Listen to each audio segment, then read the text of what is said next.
Look, I don't want to be negative, but I do want to avail you of the importance of knowing good from evil. And I think it's hard to do that without having come across evil and recognized it. And really, we only truly recognize how evil can be. And it's an emotive word, evil, isn't it? I should be just saying badness. It would get away from this religiosity tinged to emotive connotation of such word. I mean, most people die, don't they? Majority of people do suffer great pain at some time, more than they wish to bear by a long way. They suffer loss and so on, and other grievous hardships. And at such times, if you are practiced in relating to your God, even to someone else's God, just God, for argument's sake, it's an incredible help.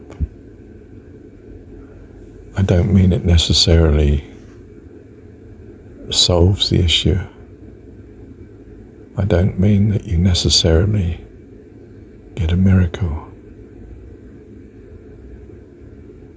But it can be the case. And it is most often the case in my experience that it's a tremendous help. And obviously more so in less severe difficulties that you're handling. I mean, you've lost something. It's playing on your mind and you really would like to find it and you can't find it. Like I'd lost my glasses just now, my spectacles, and I thought, well, they must be over there by the bed. I don't think I'd have moved them from where I normally put them beside my bed. And I checked other things like the bathroom and the car and kitchen, and I just thought, well, okay, I'll thank God for it, of course, and I did, and I visualized this joy that I have now in having found them. And where were they? Well, they were in the bedding, actually. The upper bedding was pulled back because it was a warm night, and I then, in the morning, pulled the bedding across, and it had covered where the glasses were laid on the bedding. And so when I opened the bed, I rolled the glasses with it without knowing it, and so forth. And they were well hidden. Even though I had casually looked not too deep under the sheet and so on to check that they weren't just lost by the pillow or in the bed earlier. Now, that's a tiny thing, but in the difficulty of not finding them, I was consoled. I didn't have the great aggravation or, fears of dementia or something, No, just trusting it to God. He's an all-powerful God that loves me. It's going to be for a blessing. And it is, of course. Just in its narrow self to me, it's a blessing.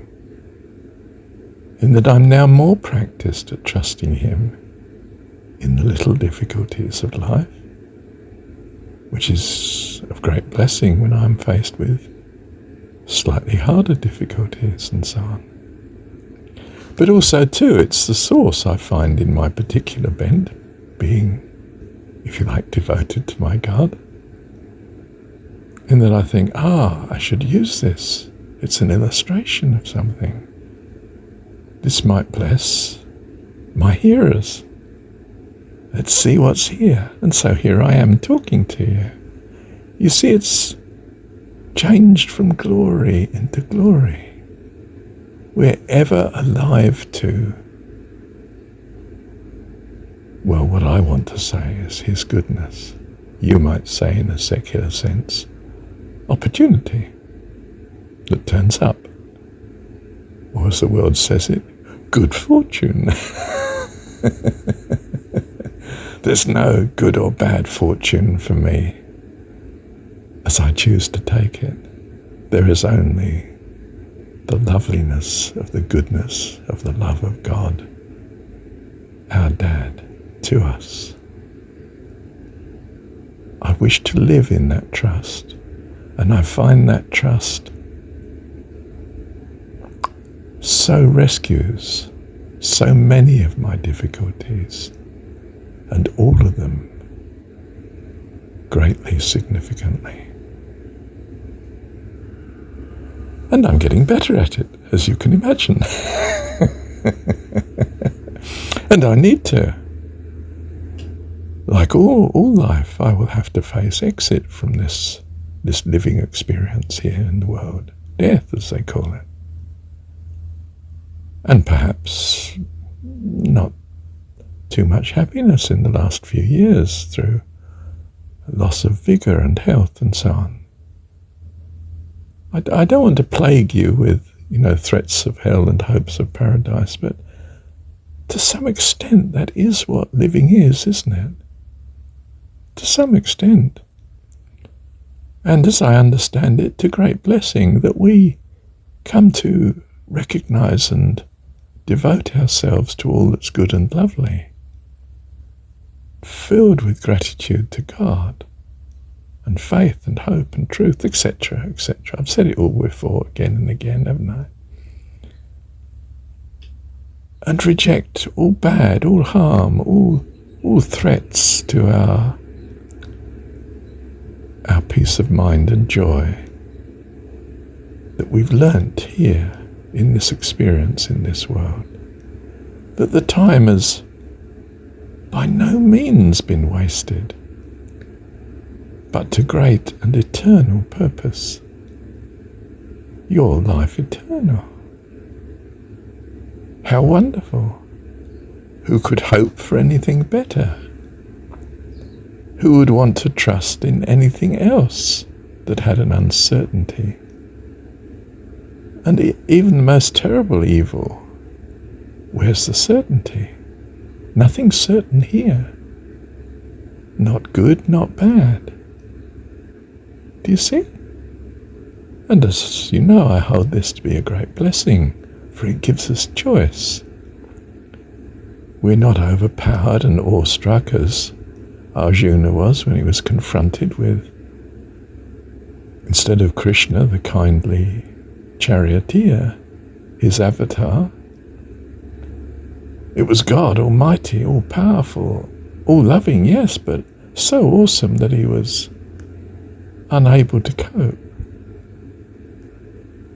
We're not confronted with we are confronted with horrendous evil, and we are confronted with miraculous good at times in our experience in this life. Most of us, I think. And my goodness, do I want you to be prepared that you may sail through such in peace of mind and joy,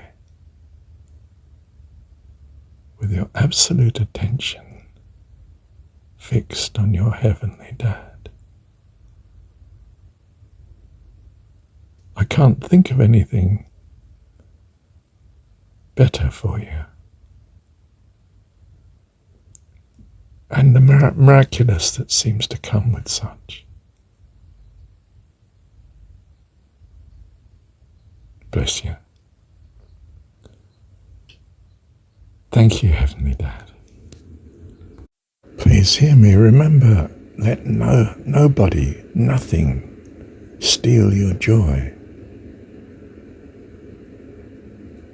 Your chosen hope. Your chosen God.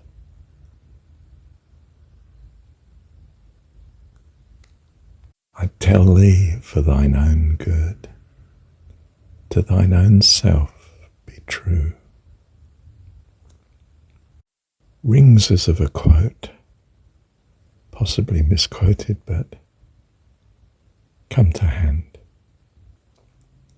Don't let anyone or anything steal your joy.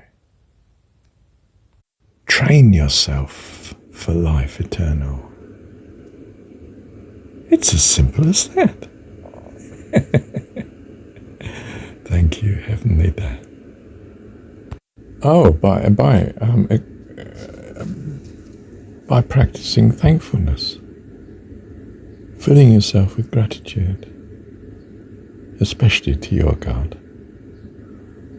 And ideally, I think, as in the Jesus story, your Heavenly Dad.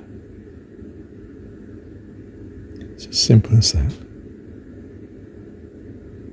Thank you, Heavenly Dad.